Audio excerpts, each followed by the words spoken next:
Uma boa noite a todos, espero que todos estejam bem. Mais esse encontro dessa semana, levando os nossos pensamentos a Deus e a Jesus, em agradecimento por mais esse dia, por mais essa oportunidade. Pai nosso que estais nos céus, santificado seja o vosso nome. Venha a nós o vosso reino, seja feita a vossa vontade, assim na terra como no céu. O pão nosso de cada dia nos dai hoje. Perdoa, Pai, as nossas dívidas, à medida em que perdoamos os nossos devedores. E não nos deixeis cairmos em tentações, livra-nos de todo mal, permita, Senhor, que assim seja. Hoje nós veremos do Evangelho segundo o Espiritismo, o Bem-aventurados os pobres de espírito, o capítulo 7º. O que se deve entender por pobres de espírito? É uma passagem do Evangelho de Mateus.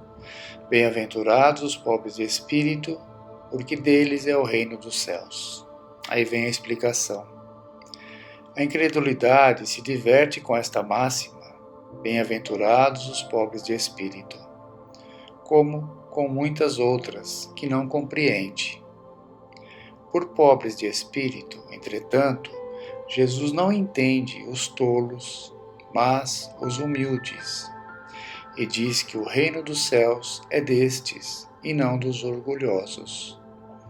Os homens cultos e inteligentes, segundo o mundo, fazem geralmente tão elevada opinião de si mesmos e de sua própria superioridade que consideram as coisas divinas como indignas de sua atenção. Preocupados somente com eles mesmos, não podem elevar o pensamento a Deus. Essa tendência a se acreditarem superiores a tudo leva-os muito frequentemente a negar o que, sendo-lhes superior, pudesse rebaixá-los, e a negar até mesmo a divindade. E se concordam em admiti-la, contestam-lhe um dos seus mais belos atributos, a ação providencial sobre as coisas deste mundo, convencidos de que são suficientes para bem governá-lo. Tomando sua inteligência como medida da inteligência universal e julgando-se aptos a tudo compreender, não podem admitir como possível aquilo que não compreendem. Quando se pronunciam sobre alguma coisa, seu julgamento é para eles inapelável. Se não admitem o mundo invisível e um poder extra-humano, não é porque isso esteja fora do seu alcance, mas porque o seu orgulho se revolta à ideia de alguma coisa a que não possam sobrepor-se e que os faria descer do seu pedestal. Eis porque só têm sorrisos de desdém por tudo o que não seja do mundo visível e tangível. Atribuem-se demasiada inteligência e muito conhecimento para acreditarem em coisas que, segundo pensam, são boas para os simples, considerando como pobres de espírito os que as levam a sério. Entretanto, digam o que quiserem, terão de entrar, como os outros, neste mundo invisível que tanto ironizam. Então seus olhos se abrirão e reconhecerão o erro. Mas Deus, que é justo, não pode receber da mesma maneira aquele que desconheceu o seu poder e aquele que humildemente se submeteu às suas leis, nem aquinhoá-los por igual. Ao dizer que o reino dos céus é para os simples, Jesus ensina que ninguém será nele admitido sem a simplicidade de coração e a humildade de espírito, que o ignorante que possui essas qualidades será preferido ao sábio que acreditar mais em si mesmo do que em Deus. Em todas as circunstâncias, ele coloca a humildade entre as virtudes que nos aproximam de Deus e o orgulho entre os vícios que dele nos afastam. E isso por uma razão muito natural, pois a humildade é uma atitude de submissão a Deus, enquanto o orgulho é a revolta contra ele. Mais vale, portanto, para a felicidade do homem ser pobre de espírito no sentido mundano e rico de qualidades morais. Esse texto do Evangelho nos faz refletir bastante sobre essa questão de humildade, né? Pobres de espírito. Pobres de espírito não é, a pobreza material que muitas vezes nós confundimos, né? E temos vários exemplos de pessoas humildes e ricas moralmente, na doutrina espírita, na literatura espírita. E para completar esse texto, no livro Parábolas e Ensinos de Jesus, do Caibar Schutel, tem uma parábola. Jesus nos ensinava muito por parábolas, né, por histórias, para associarmos facilmente as ideias com as histórias que ele nos passava. E nesse livro foram juntadas várias parábolas, né? E uma delas tem ligação direta com esse assunto de humildade, né? De pobreza de espírito, pobres de espírito. É a parábola dos primeiros lugares. Tem uma passagem do Evangelho de Lucas que diz assim: ao anotar como os convidados escolhiam os primeiros lugares, propôs-lhes esta parábola: quando fores por alguém convidado para um casamento, não te sentes no primeiro lugar, para não suceder que seja por ele convidada uma pessoa mais considerada do que tu, e vindo o que te convidou a ti e a ele te diga: dá o lugar a este. Então irás envergonhado ocupar o último lugar. Pelo contrário, quando fores convidado, vai tomar o último lugar, para que quando vier o que te convidou te diga: amigo, senta-te mais para cima. Então, isto será para ti uma honra diante de todos os mais convidados, pois todo o que se exalta será humilhado, mas todo o que se humilha será exaltado. E aí vem a continuidade da explicação da parábola. É costume dos orgulhosos, que querem ostentar grandeza, ocupar na sociedade as posições mais distintas, tornarem-se salientes para atrair atenções. Jesus, que costumava frequentar certas reuniões em ocasiões que julgava próprias, para estudar o caráter e a psicologia das pessoas, antes de propor a seus discípulos a parábola da grande ceia, julgou de bom aviso ensinar-lhes que, mesmo como convidados desse banquete espiritual, não deveriam pleitear os primeiros lugares, posições inadequadas aos que devem observar estritamente a humildade, único meio de exaltação e de conquista de mérito. Nenhum valor tem para Jesus os que se salientam pomposamente nos primeiros lugares e praticam todas as obras que aparentemente são boas, para serem vistas pelos homens. Os que se alargam, seus filatérios alongam suas fímbrias e gostam do primeiro lugar dos banquetes, das primeiras cadeiras nas sinagogas, das saudações nas praças públicas e de serem chamados mestres. Quer dizer, gostam de ser ali observados, né? As suas vestimentas, sua postura, o seu poder. Então se sentam nas primeiras filas. É isso que ele está dizendo.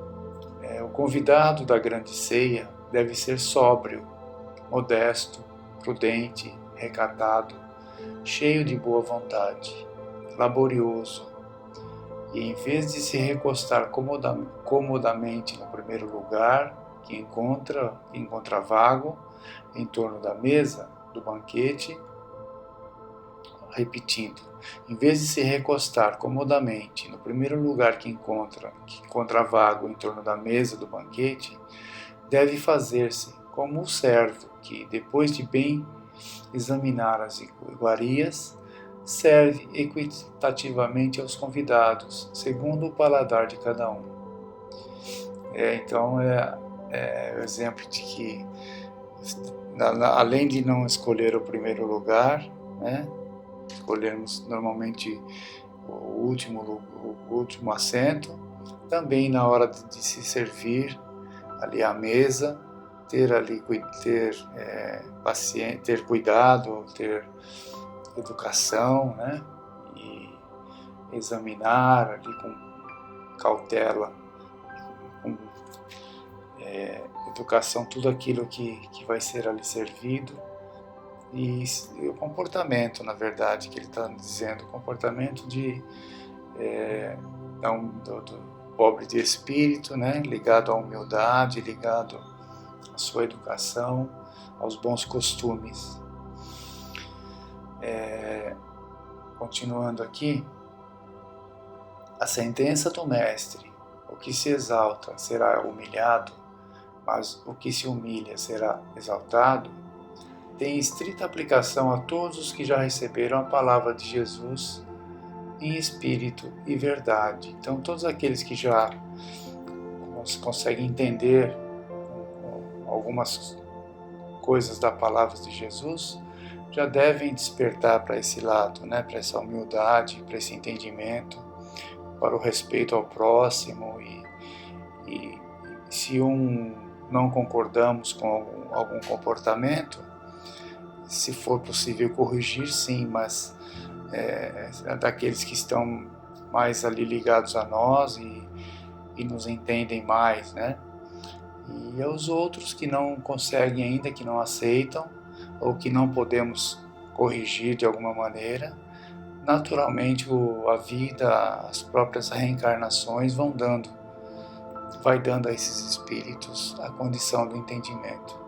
Então, mas aquele que já tem o conhecimento da palavra de Jesus, né, o esclarecimento, da orientação, já deve começar a aplicar isso, senão estaremos adiando esse exercício, essa modificação tão necessária para nós. Tá?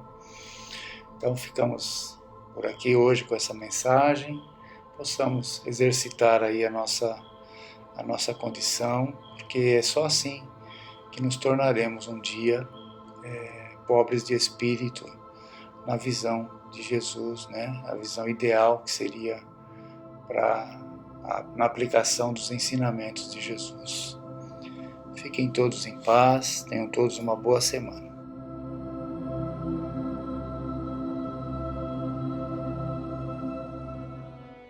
Boa noite a todos vocês. Hoje, nós trouxemos aqui para ser analisada por nós uma mensagem de Pascal, que foi obtida em Genebra, 1860, e que consta do Evangelho segundo o Espiritismo no seu capítulo 16, A Verdadeira Propriedade. Antes disso, porém, seria interessante conhecermos alguns dados de Pascal, essa personalidade marcante, esse espírito que encarnou na Terra no século XVII. Então, aos 10 anos, ele já fez um tratado sobre a vibração do som. Também, desde cedo, seus desenhos de rodas e de barras já indicariam os círculos e as retas da geometria. Mais tarde, se interessou também pela física. Quando ele tinha por volta de 25 anos, seu pai sofreu um acidente e foi cuidado por 2 enfermeiros religiosos, e então Pascal ficou profundamente impressionado com aquele ideal religioso e passou a se dedicar a essas questões, terminando sua existência aqui na Terra aos 39 anos, com a convicção que a verdadeira Igreja do Cristo não estava circunscrita a uma organização eclesiástica. Redigiu 18 cartas, consideradas um dos maiores monumentos da literatura francesa, e o atestado também de uma grande sinceridade cristã. No século XIX, esse espírito fez parte da terceira revelação, ou seja, ele fez parte daquela pleiade do Espírito Verdade que nos trouxe essa obra codificada por Kardec. Então, ele se comunicou em Sens, 1862, com uma mensagem que se encontra no Evangelho segundo o Espiritismo, no seu capítulo 11, e que fala sobre o egoísmo ser a negação da caridade. Fala também, nessa mensagem, que sem caridade não há esperança, porque com o egoísmo e o orgulho andando de mãos dadas, essa vida será sempre favorável ao mais esperto, uma luta de interesses e sem sentido. Ele atuou também com uma comunicação que se encontra no Livro dos Médiuns, no capítulo 31, item 13. E ele fala aí que a mediunidade tem sido associada a destaque social e projeção pessoal. E diz ainda que para o médium seria melhor se abster, se for para não perseverar no seu ensino espírita. Então vamos agora ao texto do Evangelho no capítulo 16, a verdadeira propriedade.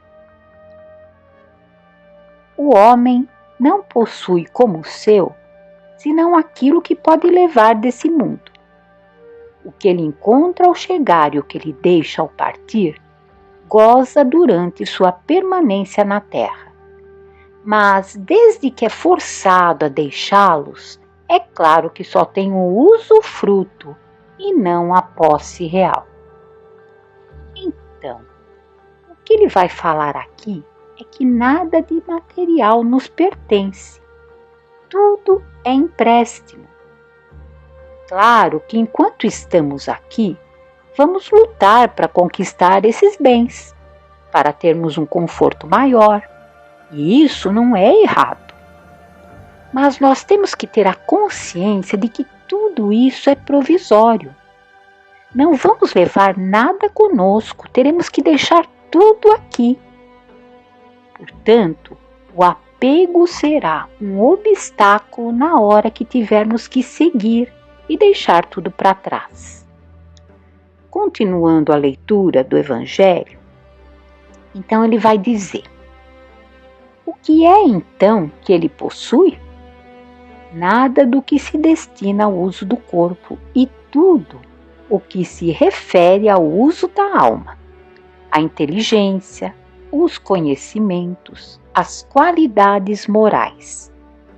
Eis o que ele traz e leva consigo, o que ninguém tem o poder de tirar-lhe, e o que ainda mais lhe servirá no outro mundo do que neste. Dele depende estar mais rico ao partir do que ao chegar nesse mundo, porque a sua posição futura depende do que ele houver adquirido no bem. Quando um homem parte para um país longínquo, arruma a sua bagagem com objetos de uso nesse país e não se carrega de coisas que lhe seriam inúteis. Fazei, pois, o mesmo em relação à vida futura, aprovisionando-vos de tudo o que nela vos poderá servir. Ao viajante que chega a uma estalagem, se ele pode pagar, é dado um bom alojamento. Ao que pode menos, é dado um pior. E ao que nada tem, é deixado ao relento. Assim acontece com o homem quando chega ao mundo dos espíritos. Sua posição depende de suas posses, com a diferença de que não pode pagar em ouro. Não se lhe perguntará quanto tinhas na terra, que posição ocupavas, se eras príncipe ou operário, mas lhe será perguntado o que trazes. Não será computado o valor dos seus bens nem dos seus títulos, mas serão contadas as suas virtudes. E nesse cálculo, o operário talvez seja considerado mais rico do que o príncipe. Em vão alegará o homem que antes de partir pagou em ouro a sua entrada no céu, pois terá essa resposta: as posições daqui não são compradas, mas ganhas pela prática do bem. Com o dinheiro podes comprar terras, casas, palácios, mas aqui só valem as qualidades do coração. És rico dessas qualidades? Então sejas bem-vindo, e o teu é o primeiro lugar onde todas as venturas te esperam. És pobre? Vai para o último, onde serás tratado na razão de tuas posses. Quando nós lemos essa passagem, podemos imaginar: aqui ele está falando sobre a verdadeira propriedade, mas enquanto estamos aqui, temos que conquistar as coisas materiais, temos que lutar pelo nosso conforto. Verdade. Enquanto estamos aqui, temos que nos esforçar para conquistar as coisas, afinal, é a lei do trabalho. Mas o que ele diz aqui é para não darmos mais importância a essas posses e que elas não paralisem os nossos impulsos caridosos. Que possamos compreender o que é a verdadeira propriedade, que, como ele mesmo falou, são as qualidades morais, os conhecimentos, a inteligência e todas as conquistas que não forem transitórias. Será que aqui ele está falando apenas do monetário, do financeiro? Pensemos agora no personalismo que envolve grande parte das pessoas encarnadas aqui na Terra. Em especial, nesses tempos atuais, podemos citar o orgulho que causa esse mundo virtual. O orgulho das visualizações, das likes, das curtidas, as competições que tudo isso gera, as rivalidades, o desamor. Muitos podem se sentir num pedestal. Como eu sou importante, como eu sou admirado, devo ser mesmo especial. E aquela doença passa a residir no íntimo das pessoas, nessa atualidade e em especial nos jovens. Eles passam a acreditar que são pessoas especiais e por isso vivem num mundo irreal. Daí muitos que não conseguem alcançar esse lugar privilegiado podem entrar numa depressão profunda, causando até o suicídio, que tem aumentado em números alarmantes. Outra realidade muito atual que atinge os jovens e que estávamos até discutindo essa semana em nosso grupo de estudos, e eu vou compartilhar com vocês. Essa discussão de hoje em dia é o cyberbullying. Ele é um pouco diferente do bullying. Antigamente, o bullying era uma prática infeliz que sempre acontecia entre os grupos de jovens, em especial, né? Então, alguém era escolhido para ser discriminado, inferiorizado e humilhado. E esse jovenzinho se sentia perseguido, excluído daquele grupo. E a solução muitas vezes era mudá-lo de classe ou até mesmo de escola, quando isso se dava numa escola. Com o atual cyberbullying, essa perseguição, essa tortura, atinge dimensões inimagináveis através de redes sociais.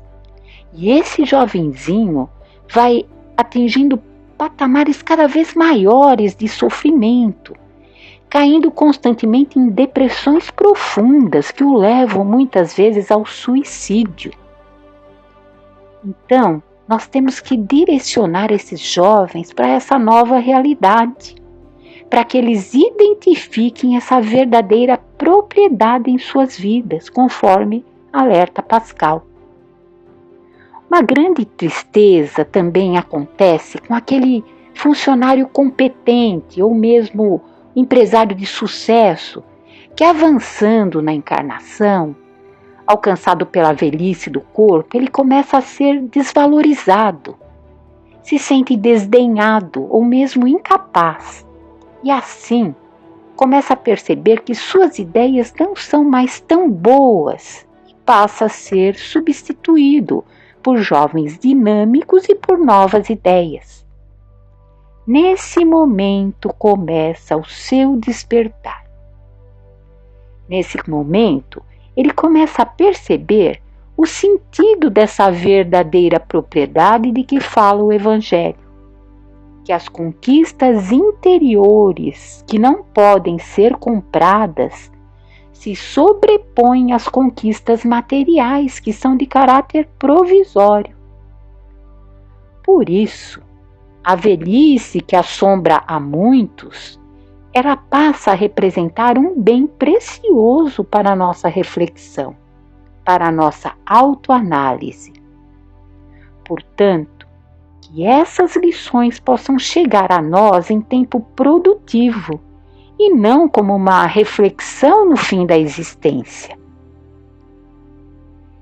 E para finalizar, vamos encontrar no livro Palavras de Vida Eterna, pelo Espírito Emmanuel, psicografia de Chico Xavier, o comentário sobre a passagem de Paulo que está em Gálatas, capítulo 6, versículo 4.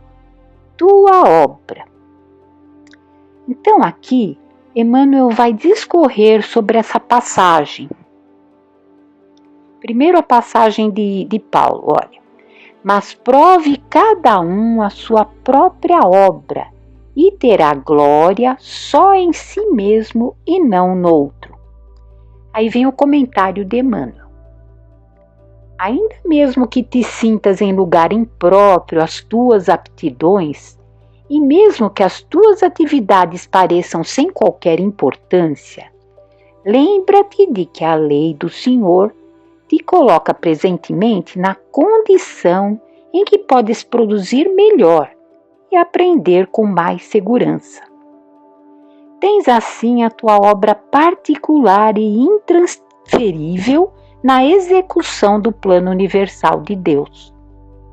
Não aspires desse modo a assumir de imediato as responsabilidades daqueles que se encontram expostos à multidão, a pretexto de desempenhares mandato especial ante a providência divina.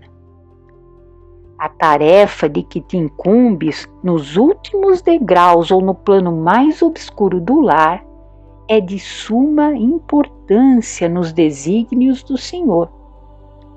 A folha de papel que te sai das mãos pode ser aquela em que se grafarão palavras destinadas ao consolo de toda a comunidade. E o menino que te obriga a pesadas noites de insônia pode trazer consigo o trabalho de auxílio providencial a um povo inteiro.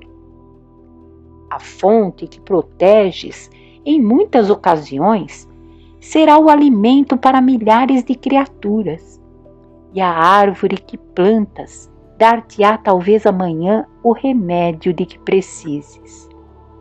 Tua obra de hoje é o serviço que o Senhor te deu hoje a realizar. Faze-o do melhor modo, recordando que apesar da grandeza divina do nosso divino Mestre, foi ele um dia na terra humilde criança, constituindo obra de abnegação e de amor para os braços de pobre mãe, recolhida temporariamente à estrebaria, sem conforto e sem lar. Vamos então agradecer a Deus por todo esse conhecimento que nos chega, que nos conforta, nos alenta, rogando ao Pai que tenhamos sempre o equilíbrio e o discernimento para enfrentar toda dificuldade do caminho. Pai nosso que estais no céu, santificado seja o vosso nome. Venha a nós o vosso reino e seja feita a vossa vontade, assim na terra como no céu.